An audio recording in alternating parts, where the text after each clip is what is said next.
Final accounts of a sole trade എന്ന പോർഷനിലെ problems ആണ് ഇന്ന് ഡിസ്കസ് ചെയ്യാൻ പോകുന്നത്. ഫസ്റ്റ് ഇല്ലസ്ട്രേഷൻ നോക്കാം.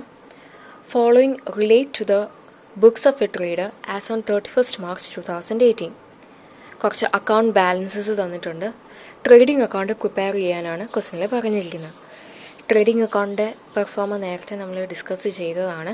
അപ്പോൾ ഫസ്റ്റ് ഐറ്റം ഓപ്പണിംഗ് സ്റ്റോക്ക്, അത് ട്രേഡിംഗ് അക്കൗണ്ടിൻ്റെ ഡെബിറ്റ് സൈഡിൽ വരണം. നെക്സ്റ്റ് ഐറ്റം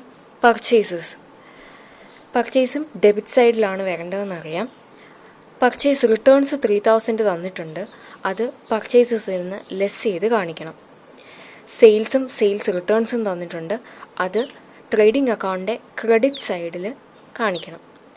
സെയിൽസിൽ നിന്നും റിട്ടേൺസ് ലെസ് ചെയ്തിട്ടുള്ള എമൗണ്ടാണ് കാണിക്കേണ്ടത്. ഇനി നമുക്ക് wages, carriage inwards, power and fuel, manufacturing expenses, ഇങ്ങനെ കുറച്ച് ഡയറക്റ്റ് എക്സ്പെൻസസ് തന്നിട്ടുണ്ട്. ഡയറക്റ്റ് എക്സ്പെൻസസ് എല്ലാം ട്രേഡിംഗ് അക്കൗണ്ടിൻ്റെ ഡെബിറ്റ് സൈഡിലാണ് വരേണ്ടതെന്ന് നമുക്കറിയാം. അപ്പോൾ അതും ഡെബിറ്റ് സൈഡിൽ കാണിക്കുക.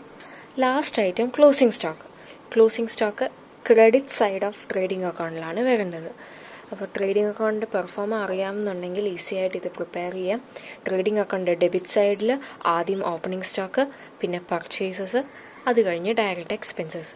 ക്രെഡിറ്റ് സൈഡിൽ ആദ്യം സെയിൽസ്, പിന്നെ ക്ലോസിംഗ് സ്റ്റോക്ക്. റിട്ടേൺസ് ഉണ്ടെങ്കിൽ പർച്ചേസിൽ നിന്നും സെയിൽസിൽ നിന്നും റിട്ടേൺസ് ലെസ്സൺ ചെയ്യണം. ഡിഫറൻസ് വരുന്ന എമൗണ്ട് എത്രയാണോ അതായിരിക്കും ഗ്രോസ് പ്രോഫിറ്റ് എന്ന് പറയുന്നത്. അതിൻ്റെ സൊല്യൂഷൻ ഇവിടെ കാണിച്ചിട്ടുണ്ട്, അതൊന്ന് നോക്കാം. ഇനി ഇല്ലസ്ട്രേഷൻ 2 നോക്കാം. Prepare trading and profit and loss account of Sumesh for the year ended 31 March 2018 from the following particulars. ഒരു ട്രയൽ ബാലൻസ് തന്നിട്ടുണ്ട്, അതിലെ ഓരോ ഐറ്റംസും നോക്കാം. ആദ്യം ഓപ്പണിംഗ് സ്റ്റോക്ക് ട്രേഡിംഗ് അക്കൗണ്ടിൻ്റെ ഡെബിറ്റ് സൈഡിൽ കാണിക്കണം. Rent and rates, trade expenses, ഇതെല്ലാം ഇൻഡയറക്റ്റ് എക്സ്പെൻസ് ആയതുകൊണ്ട് P&L അക്കൗണ്ടിൻ്റെ ഡെബിറ്റ് സൈഡിൽ കാണിക്കണം. സെയിൽസ് റിട്ടേൺസും തന്നിട്ടുണ്ട്, അത് ട്രേഡിംഗ് അക്കൗണ്ടിൻ്റെ ക്രെഡിറ്റ് സൈഡിൽ കാണിക്കണം.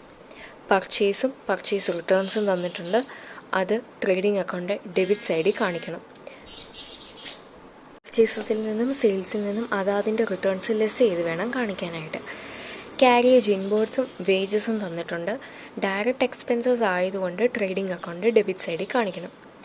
ഡിസ്കൗണ്ട് അലൗഡ് തന്നിട്ടുണ്ട്, ഡെബിറ്റ് കോളത്തിലാണ് ₹40 തന്നിരിക്കുന്നത്, അത് ഇൻഡയറക്റ്റ് എക്സ്പെൻസ് ആയതുകൊണ്ട് P&L അക്കൗണ്ട് ഡെബിറ്റ് സൈഡിൽ കാണിക്കണം. ഡിസ്കൗണ്ട് റിസീവ്ഡ് ക്രെഡിറ്റ് കോളത്തിൽ ₹50 തന്നിട്ടുണ്ട്, അത് P&L അക്കൗണ്ടിൻ്റെ ക്രെഡിറ്റ് സൈഡിൽ ഇൻഡയറക്റ്റ് ഇൻകം ആയതുകൊണ്ട് കാണിക്കണം.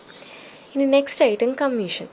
പെയ്ഡ് ആണോ റിസീവ്ഡ് ആണോ എന്ന് ഡയറക്റ്റ്ലി തന്നിട്ടില്ല, പക്ഷെ നമുക്കത് മനസ്സിലാവും. കാരണം ഡെബിറ്റ് കോളത്തിലാണ് ₹10 കാണിച്ചിരിക്കുന്നത്. ഡെബിറ്റ് കോളത്തിൽ വരുമ്പോൾ അത് എക്സ്പെൻസ് ആണെന്ന് നമുക്ക് മനസ്സിലാക്കാം. അപ്പോൾ കമ്മീഷൻ പെയ്ഡ് ആണ്, ഇൻഡയറക്റ്റ് എക്സ്പെൻസ് ആയതുകൊണ്ട് P&L അക്കൗണ്ടിൻ്റെ ഡെബിറ്റ് സൈഡിൽ കാണിക്കുക. അതുപോലെ തന്നെ salaries, legal charges, audit fee, bank charges, ഇവയെല്ലാം ഇൻഡയറക്റ്റ് എക്സ്പെൻസസ് ആയതുകൊണ്ട് P&L അക്കൗണ്ടിൻ്റെ ഡെബിറ്റ് സൈഡിൽ കാണിക്കുക. ഇൻട്രസ്റ്റ് ഓൺ ഇൻവെസ്റ്റ്മെൻറ്റ് തന്നിട്ടുണ്ട്, അത് ക്രെഡിറ്റ് കോളത്തിലാണ് 260 എന്ന് പറയുന്ന എമൗണ്ട് തന്നിരിക്കുന്നത്. അതിൽ നിന്ന് മനസ്സിലാക്കാം അത് ഇൻട്രസ്റ്റ് റിസീവ്ഡ് ഓൺ ഇൻവെസ്റ്റ്മെൻറ്റ്സ് ആണെന്ന്. അതുകൊണ്ട് തന്നെ പ്രോഫിറ്റ് ആൻഡ് ലോസ് അക്കൗണ്ടിൻ്റെ ക്രെഡിറ്റ് സൈഡിൽ വേണം അത് കാണിക്കാനായിട്ട്. റിപ്പയർസും പോസ്റ്റേജും തന്നിട്ടുണ്ട്, അതെല്ലാം ഇൻഡയറക്റ്റ് എക്സ്പെൻസസ് ആയതുകൊണ്ട് നമുക്കത് P&L അക്കൗണ്ടിൻ്റെ ഡെബിറ്റ് സൈഡിൽ കാണിക്കാം. ട്രയൽ ബാലൻസ് കഴിഞ്ഞ് അഡീഷണൽ ഇൻഫോർമേഷനായിട്ട് closing stock is valued at ₹1000 എന്ന് പറഞ്ഞിട്ടുണ്ട്. ക്ലോസിംഗ് സ്റ്റോക്ക് ട്രേഡിംഗ് അക്കൗണ്ടിലാണ് എടുക്കേണ്ടത് നമുക്കറിയാം. ട്രേഡിംഗ് അക്കൗണ്ടിൻ്റെ ക്രെഡിറ്റ് സൈഡിൽ ക്ലോസിംഗ് സ്റ്റോക്ക് ₹1000 കാണിക്കുക. ട്രേഡിംഗ് അക്കൗണ്ടിൻ്റെ കറക്റ്റ് സൈഡിൽ കറക്റ്റ് എമൗണ്ട് എഴുതി കഴിയുമ്പോൾ നമുക്ക് ഡിഫറൻസ് വരും. ആ difference gross profit carry down ₹24,000 ആണ്. ഈ ഗ്രോസ് പ്രോഫിറ്റ് ക്യാരി ഡൗൺ തന്നെ പ്രോഫിറ്റ് ആൻഡ് ലോസ് അക്കൗണ്ടിൻ്റെ ക്രെഡിറ്റ് സൈഡിൽ ബ്രോഡ് ഡൗൺ ചെയ്യണം, 24,000 സെയിം എമൗണ്ട്. എന്നിട്ട് വേണം ഇൻഡയറക്റ്റ് എക്സ്പെൻസസും ഇൻഡയറക്റ്റ് ഇൻകവും നമ്മൾ പോസ്റ്റ് ചെയ്യാനായിട്ട്. ഡിഫറൻസ് വരുന്നത് എന്താണോ അത് നെറ്റ് പ്രോഫിറ്റ് അല്ലെങ്കിൽ നെറ്റ് ലോസ് ആകാം. ഇവിടെ ഈ ക്വസ്റ്റ്യനിൽ നെറ്റ് പ്രോഫിറ്റ് ആണ് 20,900, അത് ക്യാപിറ്റൽ അക്കൗണ്ടിലേക്ക് ട്രാൻസ്ഫർ ചെയ്യുക. അതോടെ പ്രോഫിറ്റ് ആൻഡ് ലോസ് അക്കൗണ്ടും കംപ്ലീറ്റ് ആകും. Next illustration 4. The following are the account balances of a trader as on 31st March 2018. കുറേ അക്കൗണ്ട് ബാലൻസ് തന്നിട്ടുണ്ട്. നമ്മളോട് ക്വസ്റ്റ്യനിൽ ചോദിച്ചിരിക്കുന്നത് ട്രയൽ ബാലൻസും അതുപോലെ തന്നെ പ്രോഫിറ്റ് ആൻഡ് ലോസ് അക്കൗണ്ടും ബാലൻസ് ഷീറ്റും പ്രിപ്പയർ ചെയ്യാനാണ്. അപ്പോൾ 4 കാര്യങ്ങൾ നമുക്ക് പ്രിപ്പയർ ചെയ്യാനുണ്ട്. അതെങ്ങനെയാണെന്ന് നോക്കാം. ട്രയൽ ബാലൻസ് നമുക്കറിയാം, ഇതൊരു സ്റ്റേറ്റ്മെൻ്റ് ആണ്. അക്കൗണ്ട് ബാലൻസിൻ്റെ ഒരു ലിസ്റ്റാണ് അതിൽ വരുന്നത്. ട്രയൽ ബാലൻസിൻ്റെ ഫോർമാറ്റ് എന്ന് പറയുന്നത് ഈ രീതിയിലാണ്. അതായത് ആദ്യം പെർട്ടിക്കുലേഴ്സ് കോളം, പിന്നെ 2 എമൗണ്ട് കോളം, ആദ്യത്തേത് ഡെബിറ്റ്, പിന്നത്തേത് ക്രെഡിറ്റ്. ഇങ്ങനെയാണ് ട്രയൽ ബാലൻസ് നമ്മൾ എഴുതേണ്ടത്. തന്നിരിക്കുന്ന അക്കൗണ്ട് ബാലൻസസിൽ ഡെബിറ്റ് ബാലൻസ് വരുന്ന അക്കൗണ്ടുകളുടെ എല്ലാ എമൗണ്ടും നമ്മൾ ട്രയൽ ബാലൻസിൻ്റെ എമൗണ്ടിൻ്റെ ഡെബിറ്റ് കോളത്തിലും, അതുപോലെ ക്രെഡിറ്റ് ബാലൻസ് വരുന്ന അക്കൗണ്ടുകളുടെ എമൗണ്ട് ട്രയൽ ബാലൻസിൻ്റെ ക്രെഡിറ്റ് കോളത്തിലുമാണ് കാണിക്കേണ്ടത്. അസറ്റ് അക്കൗണ്ടിനും എക്സ്പെൻസ് അക്കൗണ്ടിനും അതുപോലെ തന്നെ ലോസസ് എന്തെങ്കിലും ഉണ്ടെങ്കിൽ അതിൻ്റെ അക്കൗണ്ട്സിനുമാണ് ഡെബിറ്റ് ബാലൻസ് വരുന്നത്. ഇനി ക്രെഡിറ്റ് ബാലൻസ് വരുന്ന അക്കൗണ്ട്സ് എന്ന് പറയുന്നത് ലയബിലിറ്റീസ് വരും, അതുപോലെ തന്നെ ഇൻകംസ്, അതും അല്ലെങ്കിൽ പ്രോഫിറ്റ്സ്. ഐറ്റംസ് നോക്കാം. Cash in hand, cash at bank, land and buildings, sundry debtors, stock on 1/4/2017, അതായത് ഓപ്പണിംഗ് സ്റ്റോക്ക്. ഇതെല്ലാം തന്നെ അസറ്റ് ആയതുകൊണ്ട് അതിനെല്ലാം തന്നെ ഡെബിറ്റ് ബാലൻസ് ആയിരിക്കും. ഡെബിറ്റ് ബാലൻസ് ഉള്ളതുകൊണ്ട് നമ്മൾ ട്രയൽ ബാലൻസിന് ഡെബിറ്റ് കോളത്തിൽ വേണം എമൗണ്ട് കാണിക്കാനായിട്ട്. വേജസ് എന്ന് പറയുന്നത് എക്സ്പെൻസ് ആയതുകൊണ്ട് അതിനും ഡെബിറ്റ് ബാലൻസ് ആണ്. ബിൽസ് റിസീവബിൾ അസറ്റ് ആയതുകൊണ്ട് ഡെബിറ്റ് ബാലൻസ് ആണ്. Interest paid, office expenses, rent and taxes, postage and Telegram, plant and machinery, purchases, drawings, salaries, depreciation, furniture, repairs, bad debts, ഇതിനെല്ലാം തന്നെ ഡെബിറ്റ് ബാലൻസ് ആണ്. Bad debts ഒരു loss ആയതുകൊണ്ടാണ് debit balance വരുന്നത്. ഇനി capital liability ആയതുകൊണ്ട് അതിന് ക്രെഡിറ്റ് ബാലൻസ് ആണ്. ഇനി അതുപോലെ തന്നെ ക്രെഡിറ്റേഴ്സും ലയബിലിറ്റി ആയതുകൊണ്ട് ക്രെഡിറ്റ് ബാലൻസ് ആണ്. സെയിൽസ്, ബിൽസ് പേയബിൾ, ഇതെല്ലാം തന്നെ ക്രെഡിറ്റ് ബാലൻസ് ആയതുകൊണ്ട് നമ്മളത് ക്രെഡിറ്റ് കോളത്തിൽ വേണം എമൗണ്ട് കാണിക്കാനായിട്ട്. പവർ ആൻഡ് ഫ്യൂവൽ ആണ് ലാസ്റ്റ് ഐറ്റം തന്നിരിക്കുന്നത്. അത് എക്സ്പെൻസ് ആയതുകൊണ്ട് ഡെബിറ്റ് ബാലൻസ് ആണ്. അപ്പോൾ ഡെബിറ്റ് കോളത്തിൽ എമൗണ്ട് കാണിക്കണം. ഇനി ട്രയൽ ബാലൻസ് നമ്മൾ ഈ രീതിയിൽ പ്രിപ്പയർ ചെയ്യുമ്പോൾ 26,800 നിന്ന് ഡെബിറ്റ് കോളത്തിലും ക്രെഡിറ്റ് കോളത്തിലും ടോട്ടൽ കിട്ടും. ട്രയൽ ബാലൻസ് പ്രിപ്പയർ ചെയ്യുന്നത് തന്നെ അരിത്തമെറ്റിക്കൽ ആക്യുറസി ഉണ്ടോ എന്നറിയാൻ വേണ്ടിയാണ്.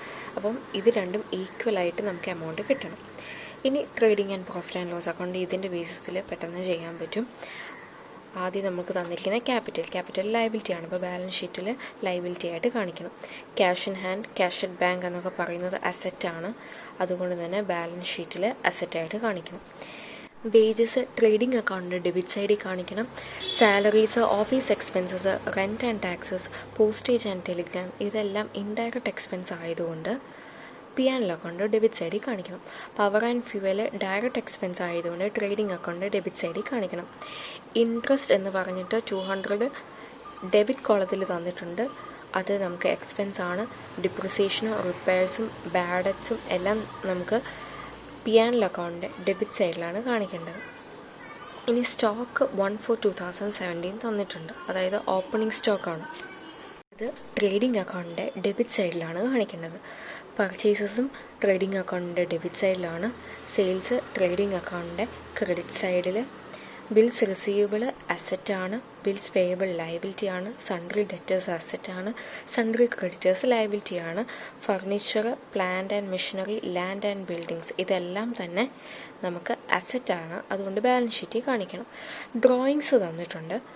ക്യാപിറ്റലിൽ നിന്ന് ലെസ് ചെയ്തിട്ടാണ് നമ്മൾ സാധാരണ ഡ്രോയിങ്സ് കാണിക്കുന്നത്. അതുകൊണ്ട് തന്നെ ബാലൻസ് ഷീറ്റിലാണ് കാണിക്കേണ്ടത്. Stock on 31st March 2018 was 6,500 എന്ന് തന്നിട്ടുണ്ട്. അതായത് ക്ലോസിംഗ് സ്റ്റോക്കാണ്. ക്ലോസിംഗ് സ്റ്റോക്ക് നമുക്ക് ട്രേഡിംഗ് അക്കൗണ്ടിൻ്റെ ക്രെഡിറ്റ് സൈഡിലും അതുപോലെ തന്നെ ബാലൻസ് ഷീറ്റിൽ അസറ്റായിട്ടും കാണിക്കേണ്ടതുണ്ട്. അതും ഓർക്കുക. ട്രേഡിംഗ് അക്കൗണ്ട് കറക്റ്റായിട്ട് നമ്മൾ പ്രിപ്പയർ ചെയ്ത് കഴിയുമ്പോൾ ഗ്രോസ് പ്രോഫിറ്റ് 5,500 rupees കിട്ടും. അത് തന്നെ പി ആൻഡ് എൽ അക്കൗണ്ടിൽ ആദ്യം ബ്രോട്ട് ഡൗൺ ചെയ്തു. നെറ്റ് പ്രോഫിറ്റ് കാൽക്കുലേറ്റ് ചെയ്യുമ്പോൾ കിട്ടുന്നത് 2,350 ആണ്. അത് ക്യാപിറ്റൽ അക്കൗണ്ടിലേക്ക് ട്രാൻസ്ഫർ ചെയ്യണമെന്ന് നമുക്കറിയാം. അപ്പോൾ ക്യാപിറ്റൽ അക്കൗണ്ടിൽ നമുക്ക് എമൗണ്ട് 12,500 ആണ്. അത് എഴുതുക. അതിൻ്റെ കൂടെ ഈ വർഷത്തെ നെറ്റ് പ്രോഫിറ്റ് എത്രയാണോ അത് ആഡ് ചെയ്യുക, അതായത് 2350 ആഡ് ചെയ്യുക. അതിൽ നിന്നും ഡ്രോയിങ്സ് എത്ര റുപ്പീസ് ആണെന്ന് വെച്ചാൽ അത് ലെസ് ചെയ്യുക. അപ്പോൾ 1000 റുപ്പീസ് ലെസ് ചെയ്തു. ഔട്ടർ കോളത്തിൽ ഈ നെറ്റ് എമൗണ്ട് 13,850 ആണ് എഴുതേണ്ടത്. ബാലൻസ് ഷീറ്റ് എന്ന് പറയുന്നത് ഒരു സ്റ്റേറ്റ്മെൻ്റ് ആണ്. അത് ലയബിലിറ്റി സൈഡും അസറ്റ് സൈഡും ഈക്വലായിട്ട് വരുമ്പോൾ മാത്രമാണ് കറക്റ്റ് ആകുന്നത്. എല്ലാം പ്രോപ്പറായിട്ടാണ് ചെയ്തിരിക്കുന്നതെന്നുണ്ടെങ്കിൽ ബാലൻസ് ഷീറ്റ് ടാലി ആകും. ഡിസ്കസ് ചെയ്ത പ്രോബ്ലംസ് എല്ലാം തന്നെ സിമ്പിൾ പ്രോബ്ലംസ് ആണ്, അഡ്ജസ്റ്റ്മെൻറ്റ്സ് ഒന്നുമില്ല. അപ്പോൾ അഡ്ജസ്റ്റ്മെൻറ്റ്സ് ഇല്ലാതെ നമുക്കൊരു ക്വസ്റ്റ്യൻ വരുവാണെങ്കിൽ ഇങ്ങനെയാണ് ഫൈനൽ അക്കൗണ്ട്സ് ചെയ്യേണ്ടത്. അതായത് തന്നിരിക്കുന്ന അക്കൗണ്ട് ബാലൻസസ് എവിടെയൊക്കെയാണോ വരേണ്ടതെന്ന് വെച്ചാൽ ജസ്റ്റ് അവിടെയൊക്കെ ഒന്ന് കാണിച്ചാൽ മതി. ഇത് തറവായി കഴിയുമ്പോൾ അഡ്ജസ്റ്റ്മെൻറ്റ്സ് ഉള്ള പ്രോബ്ലംസ് ചെയ്യാൻ സാധിക്കും. ഇത് നന്നായിട്ട് മനസ്സിലാക്കുക. അടുത്ത വീഡിയോയിൽ അഡ്ജസ്റ്റ്മെൻറ്റ്സ് ഉള്ള പ്രോബ്ലംസ് ഡിസ്കസ് ചെയ്യാം.